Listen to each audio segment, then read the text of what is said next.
अगे हुण जिहड़े आ वो इंग्लिश के क्वेश्चन शुरू होंदे आ, ठीक है। उपर जिहड़े तुहानूं 25 प्रश्न जिहड़े आ वो जीके दे करंट अफेयर ते करवाए आ। हुण अगले प्रश्न जिहड़े आ वो इंग्लिश तो आ। इत्थे हैगा all that glitters dash not gold, ठीक है। इस ब्लैंक नूं तुसीं फिल करना सी। इत्थे जिहड़ा है इत्थे भी बहुत सारे कैंडीडेट्स ने धोखा खाधा होना।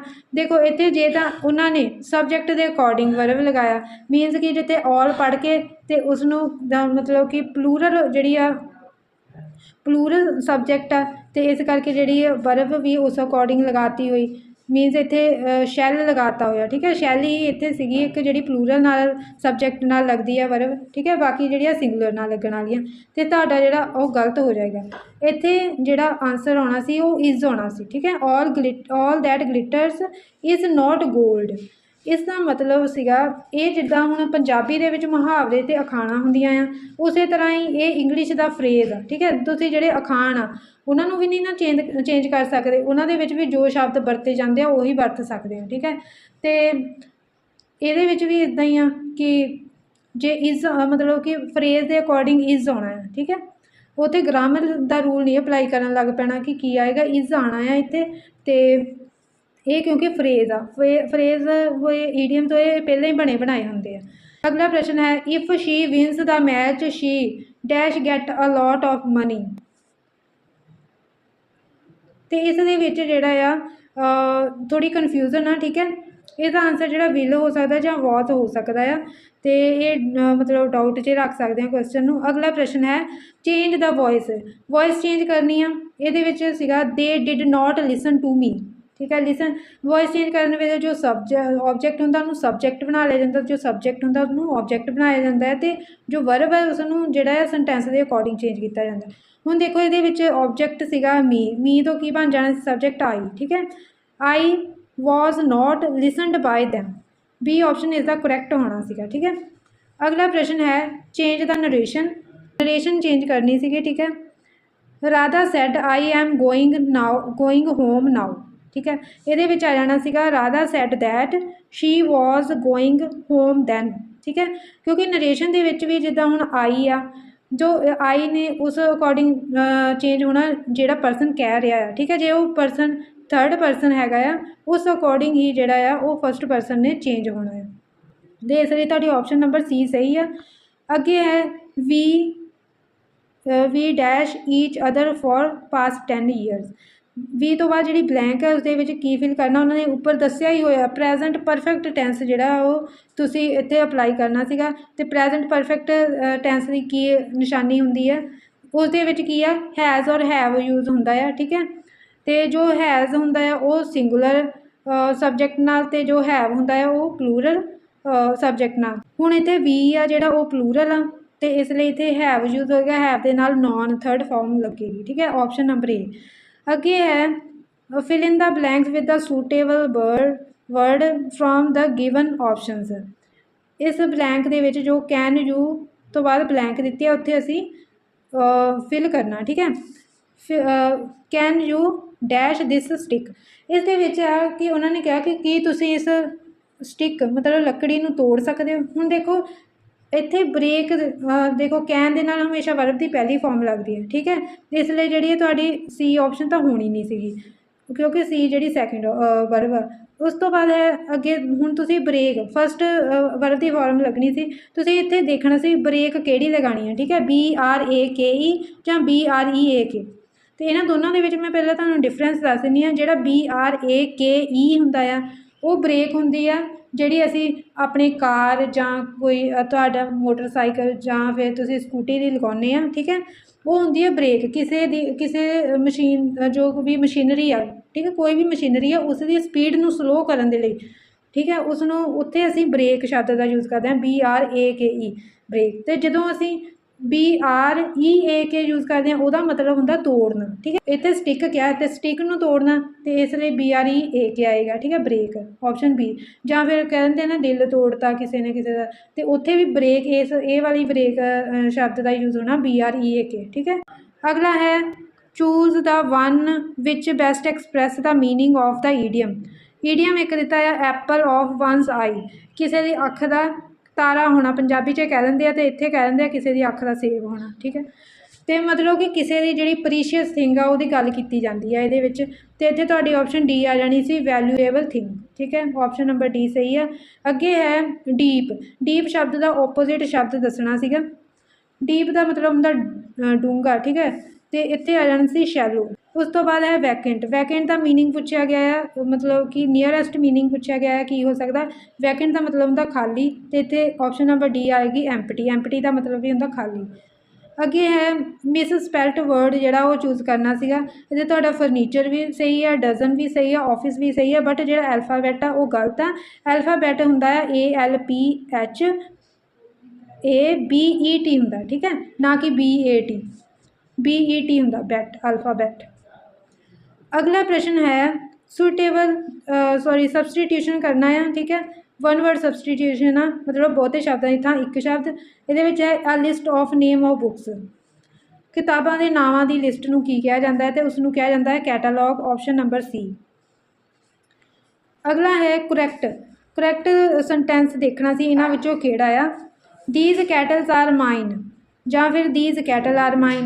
ये कन्फ्यूज़ किया गया क्योंकि ये जो कैटल होंगे आ, कैटल का बहुवचन भी कैटल ही होंगे, वो पिछे एस नहीं लगाई जाती। ठीक है, इसलिए इतने जो दीज कैटल आर माइन आना सीगा। ऑप्शन नंबर बी तुहाडी सही होनी सी। ठीक है, कैटल इतने दीज तो पता जे दिस लगा है, ठीक है, वो एक कैटल, जो दीज लगा वो बहुतियाँ कैटल। ठीक है, तो इसलिए उत्थों असीं देखना सी इज लगना कि आर लगना। अगला प्रश्न है किहड़ा शब्द डंडी शब्द का समानार्थक शब्द नहीं है। हुण पंजाबी भाषा इदां दी भाषा है जिहदे विच एक शब्द के दो मीनिंग जिहड़े आ वो 2 या 3 मीनिंग निकल सकते हैं। इस तरह का ही शब्द है डंडी शब्द। डंडी शब्द हुण डंडी असीं कच्चे रास्ते लिए भी वरतते हैं। ठीक है, उस तो बाद टहनी लिए भी डंडी शब्द वरते जाता। पूर्ण विश्राम भी जिहड़ा असीं, क्योंकि जो कोई सेंटेंस खत्म होंदा पंजाबी दे विच वाक खत्म होंदा उहदे लास्ट ते डंडी लगाते हैं। ठीक है, तो वो एक पूर्ण विश्राम है। तो इसलिए जोड़ा डंग डंग जोड़ा वो डंडी का जोड़ा वो समानार्थक शब्द नहीं है, इसलिए ऑप्शन डी सही होना सी डंग। अगे है सही शब्द जोड़ चुनो। ढुकमा। ढुकमा दसना सी किस तरह लिखना है, तो ये ऑप्शन नंबर ए सही है। ठीक है, अगे है दीपक सवेरे दिल्ली जाएगा विच तुसी किरिया शब्द चुनना सी। किरिया इस किरिया की है। ठीक है, किरिया मतलब कि की कर रहे हैं। ठीक है, ये जोड़ा जावेगा शब्द जोड़ा वो किरिया शब्द है।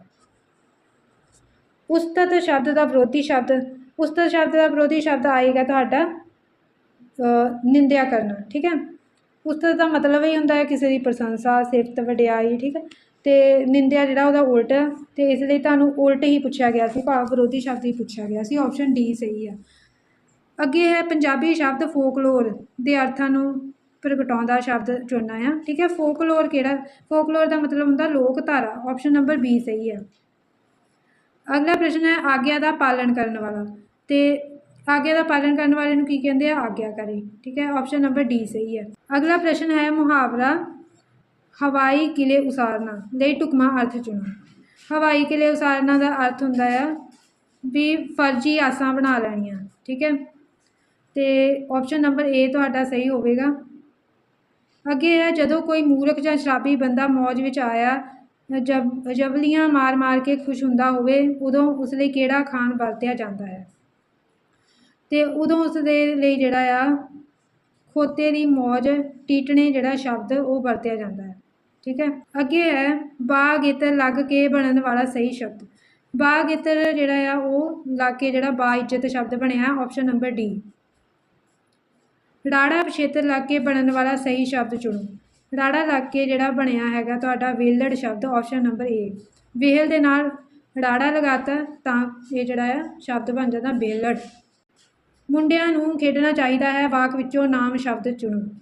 ये है कि मुंडियां नूं नाम शब्द चुनना है, नाम जिहड़ा आ वो तुहाडा मुंडियां आ। ठीक है, ऑप्शन नंबर ए सही है।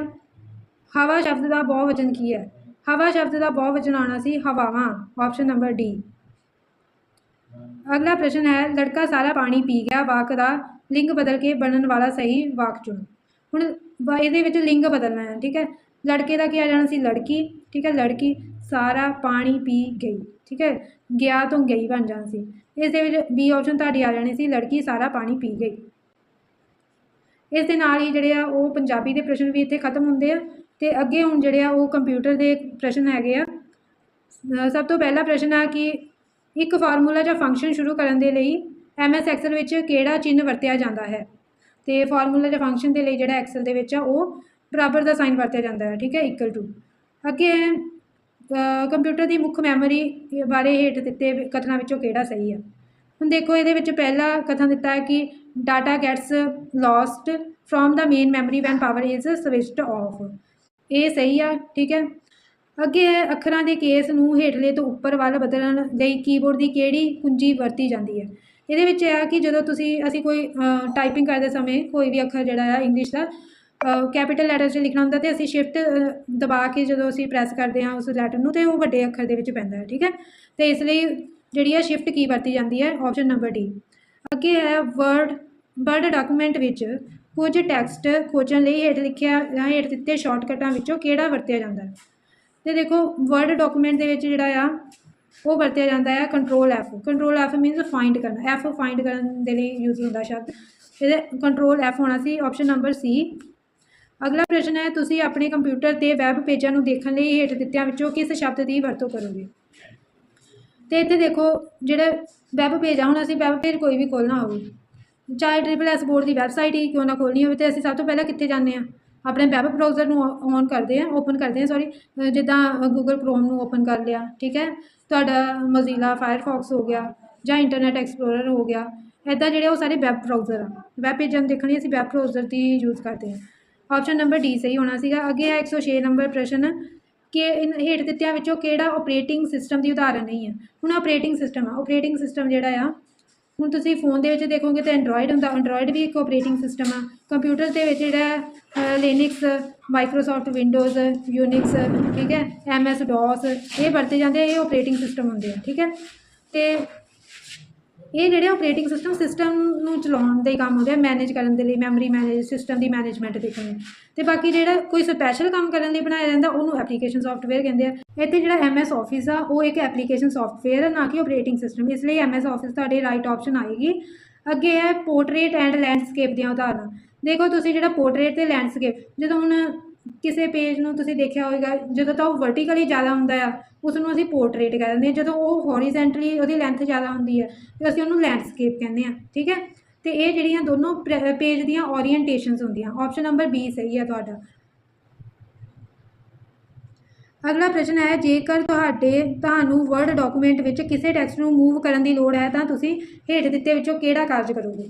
ਹੁਣ ਅਸੀਂ ਡਾਕੂਮੈਂਟ ਦੇ ਵਿੱਚ ਇੱਕ ਸ਼ਬਦ ਨੂੰ ਦੂਸਰੇ ਥਾਂ 'ਤੇ ਲੈ ਕੇ ਜਾਣਾ ਹੋਵੇ ਤਾਂ ਕੀ ਕਰਦੇ ਹੁੰਦੇ, ਅਸੀਂ ਉਹਨੂੰ ਕੱਟ ਅਤੇ ਪੇਸਟ ਕਰੀਦਾ ਹੈ, ਠੀਕ ਹੈ, ਨਾ ਕਿ ਕਾਪੀ ਅਤੇ ਪੇਸਟ। ਕਾਪੀ ਨਾਲ ਕੀ ਹੁੰਦਾ ਹੈ, ਉਹ ਟੈਕਸਟ ਆਪਣੀ ਜਗ੍ਹਾ 'ਤੇ ਵੀ ਰਹਿੰਦਾ ਅਤੇ ਜਿੱਥੇ ਅਸੀਂ ਪੇਸਟ ਕਰਕੇ ਲੈ ਕੇ ਜਾਂਦੇ ਅਤੇ ਉੱਥੇ ਵੀ ਚਲਾ ਜਾਂਦਾ ਹੈ, ਠੀਕ ਹੈ। ਅਤੇ ਮੂਵ ਕਰਨ ਦਾ ਮਤਲਬ ਇਹ ਹੁੰਦਾ ਹੈ ਕਿ ਅਸੀਂ ਇੱਕ ਜਗ੍ਹਾ ਤੋਂ ਦੂਸਰੀ ਜਗ੍ਹਾ 'ਤੇ ਲੈ ਕੇ ਜਾਣਾ ਉਸ ਸ਼ਬਦ ਨੂੰ, ਨਾ ਕਿ ਕਾਪੀ ਜਿਹੜੀ ਬਣਦੀ ਨਵੀਂ ਹੈ ਉਸ ਨੂੰ ਲੈ ਕੇ ਜਾਣਾ, ਠੀਕ ਹੈ। ਅਤੇ ਆਪਸ਼ਨ ਬੀ ਸਹੀ ਹੈ ਤੁਹਾਡੀ, ਕੱਟ ਐਂਡ ਪੇਸਟ। ਵਰਕਸ਼ੀਟ ਦੀ ਮੁੱਢਲੀ ਇਕਾਈ ਵਿੱਚ ਤੁਸੀਂ MS ਐਕਸਲ ਵਿੱਚ ਡੇਟਾ ਦਾਖਲ ਕਰਦੇ ਹੋ ਉਸਨੂੰ ਕਿਹਾ ਜਾਂਦਾ ਹੈ। MS ਐਕਸਲ ਦੇ ਵਿੱਚ ਤੁਸੀਂ ਦੇਖਿਆ ਹੋਵੇਗਾ ਕਿ ਜਿਹੜੀ ਤੁਸੀਂ ਵਰਕਸ਼ੀਟ 'ਤੇ ਕੰਮ ਕਰਦੇ ਹੋ, ਜਿਹੜੀ ਕਿ ਰੋ ਅਤੇ ਕਾਲਮ ਨੂੰ ਮਿਲਾ ਕੇ ਬਣੀ ਹੁੰਦੀ ਆ, ਠੀਕ ਹੈ। ਅਤੇ ਰੋ ਅਤੇ ਕਾਲਮ ਦੇ ਕਾਟ ਖੇਤਰ ਨੂੰ ਜਿੱਥੇ ਉਹ ਇੰਟਰਸੈਕਟ ਕਰਦੇ ਉੱਥੇ ਕੀ ਬਣਦਾ ਆ, ਸੈੱਲ ਬਣਦਾ ਆ, ਠੀਕ ਹੈ। ਉਹਦੇ ਵਿੱਚ ਸੈੱਲ ਦੇ ਵਿੱਚ ਹੀ ਡੇਟਾ ਐਂਟਰ ਕੀਤਾ ਜਾਂਦਾ ਆ, ਇਸ ਲਈ ਜਿਹੜਾ ਸੈੱਲ ਆ ਇਹ ਆਪਸ਼ਨ ਤੁਹਾਡੀ ਸਹੀ ਆ। ਅੱਗੇ ਹੈ ਕਿਹੜਾ ਈਮੇਲ ਪਤੇ ਦਾ ਸਹੀ ਫਾਰਮੈਟ ਆ, ਇਹਨਾਂ ਦੇ ਵਿੱਚੋਂ ਦੱਸਣਾ ਆ। ਅਤੇ ਸਹੀ ਫਾਰਮੈਟ ਹੈਗਾ ਆ ਆਪਸ਼ਨ ਨੰਬਰ ਬੀ। ਦੇਖੋ ਸਭ ਤੋਂ ਪਹਿਲਾਂ ਇਹਦੇ ਵਿੱਚ ਕੀ ਹੁੰਦਾ, ਜਦੋਂ ਵੀ ਈਮੇਲ ਐਡਰੈਸ ਹੋਵੇ ਕੋਈ ਤਾਂ ਉਹਦੇ ਵਿੱਚ ਪਹਿਲਾਂ ਹੁੰਦਾ ਆ ਤੁਹਾਡਾ ਯੂਜ਼ਰ ਨੇਮ, ਠੀਕ ਹੈ। ਯੂਜ਼ਰ ਨੇਮ ਦੇ ਵਿੱਚ ਤੁਸੀਂ ਇੱਕ ਜਿਹੜਾ ਡੋਟ ਆ ਉਹੀ ਯੂਜ਼ ਕਰ ਸਕਦੇ ਹੋ, ਠੀਕ ਹੈ, ਸਪੈਸ਼ਲ ਸਿੰਬਲ ਹੋਰ ਕੋਈ ਯੂਜ਼ ਨਹੀਂ ਹੁੰਦਾ ਹੈਗਾ। ਅਤੇ ਜਿਹੜਾ ਯੂਜ਼ਰ ਨੇਮ 'ਚ ਤੁਸੀਂ ਕੋਈ ਵੀ ਆਪਣੇ ਵੱਲੋਂ ਨਾਮ ਰੱਖ ਸਕਦੇ ਹੋ। ਉਸ ਤੋਂ ਬਾਅਦ ਲੱਗਦਾ @ ਠੀਕ ਹੈ। @ ਤੋਂ ਬਾਅਦ ਜੋ ਵੀ ਜਿਹੜਾ ਵੀ ਮੇਲ ਸਰਵਰ ਹੁੰਦਾ ਆ ਉਹਦਾ ਨਾਮ ਦੇਣਾ, ਜਿੱਦਾਂ ਗੂਗਲ ਦਾ ਮੇਲ ਸਰਵਰ ਜਿਹੜਾ Gmail ਆ, ਠੀਕ ਹੈ, gmail.com, yahoo.com, hotmail.com। ਅੱਗੇ ਹੈ ਕਿਹੜਾ ਪੰਜਾਬ ਦਾ ਹੇਠ ਦਿੱਤਿਆਂ ਵਿੱਚੋਂ ਕਿਹੜਾ ਪੰਜਾਬ ਦਾ ਖੇਤਰ ਨਹੀਂ ਹੈ। ਇਹਦੇ ਵਿੱਚ ਦੇਖੋ ਮਾਝਾ ਵੀ ਆ, ਦੁਆਬਾ ਵੀ ਆ, ਪੁਆਧ ਵੀ ਆ, ਬਟ ਅਵਧ ਜਿਹੜਾ ਆ ਉਹ ਪੰਜਾਬ ਦਾ ਖੇਤਰ ਨਹੀਂ ਹੈਗਾ। ਅੱਗੇ ਹੈ ਪੰਜਾਬ ਦੇ ਦੇਸ਼ਾਂਤਰੀ ਵਿਸਤਾਰ ਦੀ ਸੀਮਾ ਕਿੰਨੀ ਹੈ। ਦੇਸ਼ਾਂਤਰ ਦਾ ਮਤਲਬ ਹੁੰਦਾ ਲੌਂਗੀਟਿਊਡ, ਠੀਕ ਹੈ, ਲੌਂਗੀਟਿਊਡਨਲ ਐਕਸਟੈਂਡ। ਜਿਹੜਾ ਗਲੋਬ ਆ, ਠੀਕ ਹੈ, ਤੁਸੀਂ ਗਲੋਬ ਦੇਖਿਆ ਹੋਵੇਗਾ, ਉਹਦੇ ਵਿੱਚ ਜਿਹੜੀਆਂ ਹੌਰੀਜ਼ੋਂਟਲ ਅਤੇ ਵਰਟੀਕਲ ਜਿਹੜੀਆਂ ਲਾਈਨ ਬਣੀਆਂ ਹੁੰਦੀਆਂ ਹਨ। ਅਤੇ ਜਿੱਦਾਂ ਅਸੀਂ ਮੈਥ ਦੇ ਵਿੱਚ ਗ੍ਰਾਫ ਦੇ ਵਿੱਚ ਕਿਸੇ ਪੁਆਇੰਟ ਨੂੰ ਦਰਸਾਇਆ ਜਾਂਦਾ ਹੈ, ਠੀਕ ਹੈ, ਉਹਦਾ X ਐਕਸਿਸ ਅਤੇ Y ਐਕਸਿਸ ਦੇ ਅਕੋਰਡਿੰਗ, ਇੱਦਾਂ ਹੀ ਜਿਹੜਾ ਆ ਪਲੇਸਿਸ ਹੁੰਦੀਆਂ ਆ ਉਸ ਨੂੰ ਗਲੋਬ ਦੇ ਉੱਤੇ ਦਰਸਾਇਆ ਗਿਆ ਹੁੰਦਾ ਆ ਡਿਗਰੀ ਦੇ ਵਿੱਚ, ਠੀਕ ਹੈ। ਅਤੇ ਪੰਜਾਬ ਜਿਹੜਾ ਆ ਉਹ 73.55 ਡਿਗਰੀ ਤੋਂ ਲੈ ਕੇ 76.50 ਡਿਗਰੀ ਪੂਰਬ ਦੇ ਵਿੱਚ ਇਹਦਾ ਐਕਸਟੈਂਟ ਹੈਗਾ ਆ, ਫੈਲਿਆ ਹੋਇਆ ਆ, ਠੀਕ ਹੈ। ਇਹ ਤੁਸੀਂ ਯਾਦ ਰੱਖਣਾ। ਆਪਸ਼ਨ ਨੰਬਰ ਏ ਤੁਹਾਡੀ ਸਹੀ ਆ। ਅਗਲਾ ਪ੍ਰਸ਼ਨ ਹੈ ਹੇਠ ਲਿਖਿਆਂ ਵਿੱਚੋਂ ਕਿਸ ਸੂਫੀ ਸੰਤ ਨੂੰ ਪੰਜਾਬੀ ਦਾ ਪਹਿਲਾ ਕਵੀ ਮੰਨਿਆ ਜਾਂਦਾ ਹੈ? ਅਤੇ ਇਸ ਦਾ ਆਨਸਰ ਹੈ ਸ਼ੇਖ ਫਰੀਦ ਜੀ, ਆਪਸ਼ਨ ਸੀ। ਹੇਠ ਲਿਖੀ ਮੁਗਲ ਇਤਿਹਾਸਿਕ ਰਚਨਾਵਾਂ ਵਿੱਚੋਂ ਕਿਸ ਵਿੱਚ ਪੰਜਾਬ ਦਾ ਉਸ ਖੇਤਰ ਵਜੋਂ ਜ਼ਿਕਰ ਕੀਤਾ ਗਿਆ ਹੈ ਜਿਸ ਨੂੰ ਲਾਹੌਰ ਅਤੇ ਮੁਲਤਾਨ ਪ੍ਰਾਂਤਾਂ ਵਿੱਚ ਵੰਡਿਆ ਜਾ ਸਕਦਾ ਹੈ? ਅਤੇ ਦੇਖੋ ਇਸ ਦੇ ਵਿੱਚ ਮਤਲਬ ਉਸ ਬੁੱਕ ਦਾ ਨਾਮ ਦੱਸਣਾ ਆ, ਠੀਕ ਹੈ, ਜਿਸ ਦੇ ਵਿੱਚ ਜ਼ਿਕਰ ਕੀਤਾ ਗਿਆ ਹੈ ਕਿ ਪੰਜਾਬ ਨੂੰ ਲਾਹੌਰ ਅਤੇ ਮੁਲਤਾਨ 'ਚ ਵੰਡਿਆ ਜਾ ਸਕਦਾ ਆ। ਤਾਂ ਇਹ ਸੀ ਆਇਨ ਏ ਅਕਬਰੀ। ਆਇਨ ਏ ਅਕਬਰੀ ਕੀ ਆ? ਜੋ ਅਕਬਰ ਦੀ ਜਿਹੜੀ ਆ ਜੀਵਨ ਗਾਥਾ ਲਿਖੀ ਹੋਈ ਇਸ ਦੇ ਵਿੱਚ। ਅਗਲਾ ਪ੍ਰਸ਼ਨ ਹੈ ਮਹਾਭਾਰਤ ਵਿੱਚ ਪੰਜਾਬ ਦਾ ਵਰਣਨ ਡੈਸ਼ ਵਜੋਂ ਕੀਤਾ ਗਿਆ ਹੈ?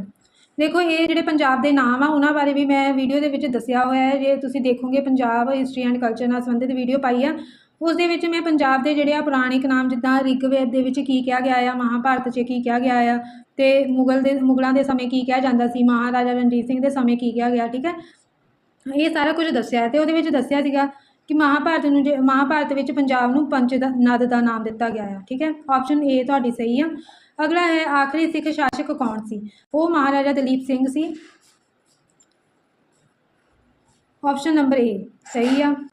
ਇਹਨਾਂ ਵਿੱਚੋਂ ਕਿਹੜੀ ਪੰਜਾਬ ਦੀ ਲੋਕ ਕਢਾਈ ਕਲਾ ਹੈ? ਇਹ ਤੋਂ 4 ਆਪਸ਼ਨ ਦਿੱਤੇ ਆ, ਤੁਸੀਂ ਪੰਜਾਬ ਦੀ ਲੋਕ ਕਢਾਈ ਕਲਾ ਦੱਸਣੀ ਸੀ। ਇਹ ਹੈਗੀ ਆ ਫੁਲਕਾਰੀ, ਠੀਕ ਹੈ। ਅਤੇ ਇਹ ਵੀ ਪ੍ਰਸ਼ਨ ਪੁੱਛਿਆ ਜਾ ਸਕਦਾ ਹੈ ਪੰਜਾਬ ਦੇ ਨੂੰ ਜਿਹੜਾ GI ਟੈਗ ਕਿਹੜਾ ਮਿਲਿਆ ਆ, ਉਹ ਫੁਲਕਾਰੀ ਦਾ ਹੀ ਮਿਲਿਆ ਆ, ਠੀਕ ਹੈ। ਅਤੇ ਇਹ ਵੀ ਪ੍ਰਸ਼ਨ ਆਇਆ ਸੀਗਾ ਪੰਜਾਬ ਪੁਲਿਸ ਦੇ ਐਗਜ਼ਾਮ ਦੇ ਵਿੱਚ, ਹੋ ਸਕਦਾ ਤੁਹਾਨੂੰ ਇਹਨਾਂ ਐਗਜ਼ਾਮਸ ਦੇ ਵਿੱਚ ਵੀ ਦੇਖਣ ਨੂੰ ਮਿਲੇ। ਰਾਵੀ ਨਦੀ ਦਾ ਪ੍ਰਾਚੀਨ ਨਾਮ ਪੁੱਛਿਆ ਹੈ, ਅਤੇ ਰਾਵੀ ਨਦੀ ਦਾ ਜਿਹੜਾ ਪ੍ਰਾਚੀਨ ਨਾਮ ਹੈ ਉਹ ਸੀਗਾ ਪੁਰੁਸ਼ਨੀ, ਠੀਕ ਹੈ। ਪੁਰੁਸ਼ਨੀ ਰਾਵੀ ਨਦੀ ਦਾ ਨਾਮ ਹੈ। ਅਤੇ ਹੋਰ ਵੀ ਨਦੀਆਂ ਦੇ ਨਾਮ ਪੁੱਛੇ ਜਾ ਸਕਦੇ ਆ, ਜਿੱਦਾਂ ਜੋ ਹੈ ਵਿਪਾਸਾ ਹੈਗੀ ਆ ਬਿਆਸ ਦੀ, ਅਸਕਨੀ ਹੈ ਚਨਾਬ ਦੀ, ਅਤੇ ਜੋ ਸੁਰਸਤੀ ਹੈ ਉਹ ਸਰਸਵਤੀ ਨਦੀ ਦਾ ਪੁਰਾਣਾ ਨਾਮ ਆ, ਠੀਕ ਹੈ। ਅਗਲਾ ਪ੍ਰਸ਼ਨ ਹੈ 1948 ਵਿੱਚ ਪੰਜਾਬ ਦੀ ਰਿਆਸਤ ਜਿਸ ਵਿੱਚ ਪਟਿਆਲਾ, ਨਾਭਾ, ਮਲੇਰਕੋਟਲਾ, ਜੀਂਦ, ਕਪੂਰਥਲਾ, ਫਰੀਦਕੋਟ, ਨਾਲਾਗੜ੍ਹ ਅਤੇ ਕਲਸੀਆਂ ਸ਼ਾਮਲ ਸਨ ਨੂੰ ਮਿਲਾ ਕੇ ਇੱਕ ਨਵਾਂ ਰਾਜ ਪੈਪਸੂ ਬਣਾਇਆ ਗਿਆ ਸੀ। ਪੈਪਸੂ ਦਾ ਕੀ ਅਰਥ ਹੈ? ਹੁਣ ਇੱਥੇ ਦੇਖੋ ਤੁਹਾਨੂੰ ਪਤਾ ਆ ਕਿ 1 ਜੁਲਾਈ 1948 ਨੂੰ ਇਹ ਜਿਹੜੀਆਂ 8 ਰਿਆਸਤਾਂ ਸੀਗੀਆਂ ਪੰਜਾਬ ਦੀਆਂ ਉਹਨਾਂ ਨੂੰ ਮਿਲਾ ਕੇ ਇੱਕ ਰਾਜ ਦਾ ਗਠਨ ਕੀਤਾ ਗਿਆ ਸੀ, ਠੀਕ ਹੈ। ਪੰਜਾਬ ਤੋਂ ਅਲੱਗ ਬਣਾਇਆ ਗਿਆ ਸੀ, ਠੀਕ ਹੈ। ਪੰਜਾਬ ਇੱਕ ਅਲੱਗ ਬਣਿਆ ਅਤੇ ਸਟੇਟ ਅਤੇ ਪੈਪਸੂ ਜਿਹੜੀ ਆ ਉਹ ਅਲੱਗ ਬਣਾ ਦਿੱਤੀ ਗਈ ਇਹਨਾਂ 8 ਰਿਆਸਤਾਂ ਨੂੰ ਮਿਲਾ ਕੇ। ਅਤੇ ਉਸ ਦਾ ਨਾਮ ਕੀ ਸੀਗਾ, ਫੁੱਲ ਫਾਰਮ ਕੀ ਸੀ ਪੈਪਸੂ ਦੀ ਫੁੱਲ ਫਾਰਮ ਸੀ Patiala and East Punjab States Union, ਠੀਕ ਹੈ। ਅਗਲਾ ਪ੍ਰਸ਼ਨ ਹੈ ਪੰਜਾਬ ਰਾਜ ਵਿੱਚ ਕਿੰਨੇ ਜ਼ਿਲ੍ਹੇ ਹਨ? ਪੰਜਾਬ ਰਾਜ ਦੇ ਵਿੱਚ ਜਿਹੜੇ ਆ 23 ਜ਼ਿਲ੍ਹੇ ਆ। ਤੁਹਾਨੂੰ ਪਤਾ ਆ ਕਿ ਪਿਛਲੇ ਜਿਹੜਾ ਆ 2021 ਦੇ ਵਿੱਚ ਜਿਹੜਾ ਨਵਾਂ ਜ਼ਿਲ੍ਹਾ ਬਣਾਇਆ ਗਿਆ ਸੀਗਾ ਮਲੇਰਕੋਟਲਾ, ਠੀਕ ਹੈ। ਪ੍ਰਸ਼ਨ ਇਹ ਵੀ ਪੁੱਛਿਆ ਜਾ ਸਕਦਾ ਕਿ ਮਲੇਰਕੋਟਲਾ ਕਿਸ ਜ਼ਿਲ੍ਹੇ ਵਿੱਚੋਂ ਅੱਡ ਕਰਕੇ ਬਣਾਇਆ ਗਿਆ? ਅਤੇ ਇਹ ਬਣਾਇਆ ਗਿਆ ਸੀ ਸੰਗਰੂਰ ਦੇ ਵਿੱਚੋਂ, ਠੀਕ ਹੈ। ਪਹਿਲਾਂ ਉਹ ਸੰਗਰੂਰ ਦਾ ਹਿੱਸਾ ਸੀਗਾ, ਫਿਰ ਹੁਣ ਉਸ ਨੂੰ ਅਲੱਗ ਕਰ ਦਿੱਤਾ ਗਿਆ ਆ, ਮਲੇਰਕੋਟਲਾ ਨਵਾਂ ਜ਼ਿਲ੍ਹਾ ਬਣਾ ਦਿੱਤਾ ਗਿਆ। ਅਗਲਾ ਪ੍ਰਸ਼ਨ ਹੈ ਪੰਜਾਬ ਦੇ ਉੱਚੇ ਨੀਵੇਂ ਮੈਦਾਨੀ ਖੇਤਰ ਅਤੇ ਕੰਢੀ ਇਲਾਕੇ ਇਸ ਕਿਸਮ ਦੀ ਬਨਸਪਤੀ ਦੇ ਘਰ ਹਨ। ਇਸ ਕਥਨ ਵਿੱਚ ਜ਼ਿਕਰ ਕੀਤੀ ਗਈ ਬਨਸਪਤੀ ਦਾ ਨਾਮ ਕੀ ਆ? ਇਹ ਤੁਸੀਂ ਦੱਸਣਾ ਹੈ ਕਿ ਕਿਹੜੀ ਕੰਢੀ ਇਲਾਕੇ ਦੇ ਵਿੱਚ ਕਿਹੜੀ ਬਨਸਪਤੀ ਆ ਉਹ ਦੇਖਣ ਨੂੰ ਮਿਲਦੀ ਆ। ਇਹ ਮਿਲਦੀ ਆ ਉਸ਼ਣ ਖੁਸ਼ਕ ਪਤਝੜ ਬਨਸਪਤੀ, ਠੀਕ ਹੈ। ਆਪਸ਼ਨ ਨੰਬਰ ਬੀ ਸਹੀ ਆ। ਹੇਠ ਲਿਖਿਆਂ ਵਿੱਚੋਂ ਕਿਸ ਗੁਰੂ ਸਾਹਿਬਾਨ ਨੇ ਮੰਜੀ ਪ੍ਰਥਾ ਦੀ ਸਥਾਪਨਾ ਕੀਤੀ? ਅਤੇ ਮੰਜੀ ਪ੍ਰਥਾ ਜਿਹੜੀ ਹੈ ਤੁਹਾਨੂੰ ਪਤਾ ਗੁਰੂ ਅਮਰਦਾਸ ਜੀ ਨੇ ਬਣਵਾਈ ਸੀ, ਸਥਾਪਨਾ ਕੀਤੀ ਸੀ ਮੰਜੀ ਪ੍ਰਥਾ ਦੀ। ਅਗਲਾ ਪ੍ਰਸ਼ਨ ਹੈ ਕਿ 1590 ਵਿੱਚ ਗੁਰੂ ਅਰਜਨ ਦੇਵ ਜੀ ਦੁਆਰਾ ਰਾਵੀ ਅਤੇ ਬਿਆਸ ਦਰਿਆ ਦੇ ਵਿਚਕਾਰ ਇੱਕ ਨਵੇਂ ਸ਼ਹਿਰ ਦੀ ਨੀਂਹ ਰੱਖੀ ਗਈ ਸੀ। ਉਸ ਸ਼ਹਿਰ ਦਾ ਨਾਮ ਕੀ ਸੀ? ਅਤੇ ਦੇਖੋ ਇੱਥੇ ਸਿੱਧਾ ਜਿਹਾ ਗੁਰੂ ਅਰਜਨ ਦੇਵ ਜੀ ਦੁਆਰਾ ਜਿਹੜਾ ਸ਼ਹਿਰ ਵਸਾਇਆ ਗਿਆ ਉਸ ਬਾਰੇ ਪੁੱਛਿਆ ਗਿਆ ਹੈ। ਦੇਖੋ ਗੁਰੂ ਅਰਜਨ ਦੇਵ ਜੀ ਨੇ ਕਿੰਨੇ ਸ਼ਹਿਰ ਵਸਾਏ ਸੀਗੇ? ਇੱਕ ਤਾਂ ਉਹਨਾਂ ਨੇ ਤਰਨ ਤਾਰਨ ਸ਼ਹਿਰ ਵਸਾਇਆ ਸੀਗਾ, ਠੀਕ ਹੈ। ਦੂਸਰਾ ਉਹਨਾਂ ਨੇ ਛੇਹਰਟਾ ਜਿਹੜਾ ਆ ਉਹ ਸ਼ਹਿਰ ਵਸਾਇਆ ਸੀ। ਸ਼੍ਰੀ ਹਰਗੋਬਿੰਦਪੁਰ ਸ਼ਹਿਰ ਆ ਉਹ ਵਸਾਇਆ ਸੀਗਾ, ਠੀਕ ਹੈ। ਅਤੇ ਹਰਿਮੰਦਰ ਸਾਹਿਬ ਜਿਹੜਾ ਉਹ ਬਣਵਾਇਆ ਸੀਗਾ, ਉਹ ਗੁਰੂ ਅਰਜਨ ਦੇਵ ਜੀ ਨੇ ਇਹ ਬਣਵਾਏ ਸੀ ਸਾਰੇ। ਅਤੇ ਇਹਦਾ ਆਨਸਰ ਤੁਹਾਡਾ ਡੀ ਆਪਸ਼ਨ ਆਉਣਾ ਹੈ ਤਰਨ ਤਾਰਨ। ਅੱਗੇ ਹੈ ਲਾਹੌਰ ਦੀ ਪਹਿਲੀ ਸੰਧੀ 'ਤੇ ਕਦੋਂ ਦਸਤਖਤ ਕੀਤੇ ਗਏ? ਦੇਖੋ ਜਦੋਂ ਲਾਹੌਰ ਦੀ ਜਿਹੜੀ ਸੰਧੀ ਆ ਉਹ ਹੁੰਦੀ ਆ ਭੈਰੋਵਾਲ ਦੀ ਸੰਧੀ ਤੋਂ ਬਾਅਦ। ਤੁਹਾਨੂੰ ਪਤਾ ਕਿ ਜਦੋਂ ਮਹਾਰਾਜਾ ਰਣਜੀਤ ਸਿੰਘ ਦਾ ਰਾਜ ਜਿਹੜਾ ਆ ਉਹਨਾਂ ਦੇ ਦੇਹਾਂਤ ਤੋਂ ਬਾਅਦ ਜਿਹੜਾ ਉਹ ਖੇਰੂ ਜਿਹਾ ਹੋ ਜਾਂਦਾ ਆ, ਠੀਕ ਹੈ। ਅਤੇ ਉਦੋਂ ਫਿਰ ਜੋ ਅੰਗਰੇਜ਼ ਆ ਉਹ ਕਬਜ਼ਾ ਕਰਨਾ ਚਾਹੁੰਦੇ ਹੁੰਦੇ ਆ ਪੰਜਾਬ ਦੇ ਉੱਤੇ, ਅਤੇ ਉਹ ਕੀ ਆ ਫਿਰ ਸਿੱਖ ਜਿਹੜੇ ਆ ਉਹ ਆਪਣਾ ਜਿਹੜਾ ਆ ਉਹਨਾਂ ਨਾਲ ਯੁੱਧ ਕਰਦੇ ਆ, ਠੀਕ ਹੈ। ਤੇ ਇਹ ਸਭ ਤੋਂ ਪਹਿਲਾਂ ਜਿਹੜੀ ਪਹਿਲਾ ਯੁੱਧ ਹੁੰਦਾ ਆ ਉਹਨੂੰ ਕਿਹਾ ਜਾਂਦਾ ਆ ਐਂਗਲੋ ਸਿੱਖ ਵਾਰ, ਠੀਕ ਹੈ। ਉਹ 1945 ਸੌਰੀ 1845 ਅਤੇ 46 'ਚ ਹੁੰਦਾ ਆ। ਤੇ ਉਸ ਯੁੱਧ ਤੋਂ ਉਹਦੇ ਪਹਿਲੇ ਯੁੱਧ ਦੇ ਵਿੱਚ ਵੀ ਜਿਹੜੇ ਅੰਗਰੇਜ਼ ਜਿੱਤ ਜਾਂਦੇ ਆ, ਜਿਸ ਦੇ ਕਰਕੇ ਜਿਹੜਾ ਆ ਉਹਨਾਂ ਨੂੰ ਸੰਧੀ ਵੀ ਕਰਨੀ ਪੈਂਦੀ ਸਿੱਖਾਂ ਨੂੰ ਉਹਨਾਂ ਦੇ ਨਾਲ। ਤੇ ਉਹ ਦੋ ਸੰਧੀਆਂ ਹੁੰਦੀਆਂ, ਪਹਿਲਾਂ ਤਾਂ ਹੁੰਦੀ ਆ ਭੈਰੋਵਾਲ ਦੀ ਸੰਧੀ, ਉਸ ਤੋਂ ਬਾਅਦ ਹੁੰਦੀ ਆ ਲਾਹੌਰ ਦੀ ਸੰਧੀ, ਠੀਕ ਹੈ। ਲਾਹੌਰ ਦੀ ਸੰਧੀ ਦੇ ਵਿੱਚ ਇੱਦਾਂ ਦੀਆਂ ਸ਼ਰਤਾਂ ਸੀਗੀਆਂ ਜਿਹਦੇ ਕਰਕੇ ਜਿਹੜਾ ਆ ਦਲੀਪ ਸਿੰਘ ਸੀ ਉਹ ਸਿਰਫ ਨਾਮ ਦਾ ਹੀ ਰਾਜਾ ਮਹਾਰਾਜਾ ਰਹਿ ਗਏ ਸਨ, ਤੇ ਬਾਕੀ ਜਿਹੜਾ ਸਾਰਾ ਸਿਸਟਮ ਸੀਗਾ ਉਹ ਅੰਗਰੇਜ਼ਾਂ ਦੇ ਹੱਥ 'ਚ ਆ ਗਿਆ ਸੀਗਾ। ਤੇ ਇਹ ਜਿਹੜੀ ਆ ਸੰਧੀ 9 ਮਾਰਚ 1846 ਨੂੰ ਹੋਈ ਸੀਗੀ। ਅਗਲਾ ਪ੍ਰਸ਼ਨ ਹੈ, ਪੰਜਾਬ ਰਾਜ ਦੇ ਮੌਜੂਦਾ ਰਾਜਪਾਲ ਕੌਣ ਹਨ? ਪੰਜਾਬ ਰਾਜ ਦੇ ਮੌਜੂਦਾ ਰਾਜਪਾਲ ਕੌਣ ਹਨ? ਤੇ ਇਹ ਹਨ ਬਨਵਾਰੀ ਲਾਲ ਪੁਰੋਹਿਤ। ਇਹਨਾਂ ਵਿੱਚੋਂ ਕਿਹੜਾ ਪੰਜਾਬ ਦਾ ਰਾਜ ਜਾਨਵਰ ਹੈ? ਤੇ ਪੰਜਾਬ ਦਾ ਰਾਜ ਜਾਨਵਰ ਹੈਗਾ ਆ ਕਾਲਾ ਹਿਰਨ, ਠੀਕ ਹੈ, ਬਲੈਕ ਬੱਕ। ਉਸ ਤੋਂ ਬਾਅਦ ਅੱਗੇ ਹੁਣ ਤੁਹਾਡੇ ਜਿਹੜੇ ਆ ਮੈਥ ਨਾਲ ਸੰਬੰਧਿਤ ਕੁਐਸਚਨ ਆ ਤੇ ਰੀਜ਼ਨਿੰਗ ਦੇ ਕੁਐਸਚਨ ਆ। ਇੱਥੇ ਤੁਹਾਡੇ ਜਿਹੜੇ ਆ ਪੰਜਾਬੀ ਦੇ ਪ੍ਰਸ਼ਨ ਜਿਹੜੇ ਆ ਉਹ ਖਤਮ ਹੋ ਜਾਂਦੇ ਆ ਪੰਜਾਬ ਹਿਸਟਰੀ ਐਂਡ ਕਲਚਰ ਦੇ। ਤੇ ਹੁਣ ਤੁਸੀਂ ਦੇਖੋਗੇ ਕਿ ਮੈਥ ਦੇ ਕੁਐਸਚਨ ਜਿਹੜੇ ਆ ਇਹਨਾਂ ਦੇ ਮੈਂ ਆਨਸਰ ਹੀ ਸਿੱਧੇ ਦੱਸੂਗੀ, ਠੀਕ ਹੈ। ਪੇਪਰ ਇੰਨਾ ਸੌਖਾ ਸੀਗਾ, ਜ਼ਿਆਦਾ ਐਕਸਪਲੇਨ ਕਰਨ ਦੀ ਤਾਂ ਲੋੜ ਨਹੀਂ, ਸਭ ਨੂੰ ਆਉਂਦਾ ਹੀ ਸੀਗਾ।